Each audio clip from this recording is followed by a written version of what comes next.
This book is called Walter the Farting Dog by William Kotzwinkle and Glenn Murray, illustrated by Audrey Coleman. Walter the Farting Dog. For everyone who's felt misjudged or misunderstood. Betty and Billy brought Walter home from the dog pound. Nobody wanted him, said Billy. But we love him, said Betty. Well, he smells awful, said their mother. I think you'd better give him a bath. Mother walked in and said, He still smells awful. And that's when they got the first clue, the telltale bubbles in the water. He's probably just a little nervous, said Mother hopefully. His stomach must be upset. But Walter's stomach wasn't upset. Walter's stomach was fine. He felt perfectly normal. He just farted a lot. He did it when he bathed. He did it when he played with Betty and Billy. He did it when he walked around the house. He did it in the dining room. He did it in the kitchen. And he did it in his sleep. That dog farts morning, noon, and night, said Father. He can't help it, Daddy, said Betty and Billy. They didn't mind Walter's farts.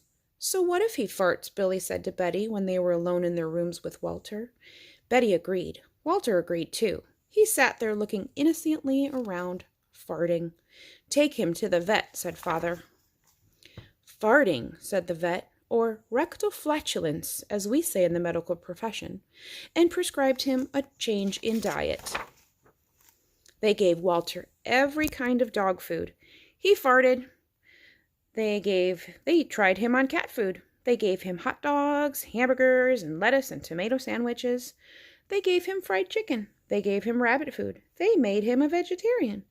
No matter what that dog eats, he turns it into farts, roared Father. Walter got the blame for everybody else's farts, too. If Uncle Irv let one slip, he just went and stood near Walter. Then all he had to say was, Walter! And everyone would look at poor Walter. He has to go back to the pound, said Father. No, Daddy, please, begged Betty and Billy. Don't send Walter away. He goes tomorrow, said Father. They pleaded. Walter farted.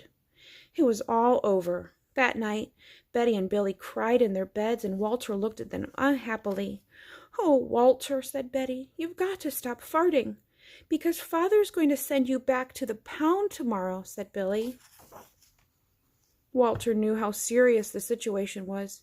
He'd never see Betty and Billy again. He resolved to hold in his farts forever. When Betty and Billy fell asleep, he walked down to the kitchen to see if there was anything around to eat. He managed to open the cupboard door with his nose and found the 25-pound bag of low-fart dog biscuits the vet had prescribed for him, which made him fart more. Even though he knew they made him fart more, he couldn't resist. He ate the entire bag. Very tasty, Walter said to himself. And then he went and lay down on the sofa. A gigantic gas bubble began to build inside of him. This is going to be trouble, he said to himself nervously. He was afraid of what might happen if he let it go. He thought maybe the house would explode. So he kept it in. It wasn't easy. In fact, it was torture. But he had resolved never to fart again. His future depended on it. As he lay there with his tail wrapped tightly between his legs, he heard a noise at the window. He watched it slowly open. A pair of burglars came through. They dropped silently into the kitchen. Watch out for the dog, said one of the burglars. He won't bite, said the other. He's a wimp. Walter might have bitten them, except he was so filled with gas he couldn't move. They tied a rag around his snout so he couldn't bark. Okay, whispered the first burglar. Let's clear the place out. They took everything they could get their hands on. Walter wanted to stop them, but he was having unbearable gas pains. He rolled on his back and waved his paws in the air. He gnashed his teeth. We've got it all, said the second burglar. Let's go. That's when Walter let it fly. It was the worst fart of his life. It made a tremendous noise and shot him across the room. A hideous cloud filled the air. The burglars clutched their throats, unable to breathe. With tears in their eyes, they raced for the window.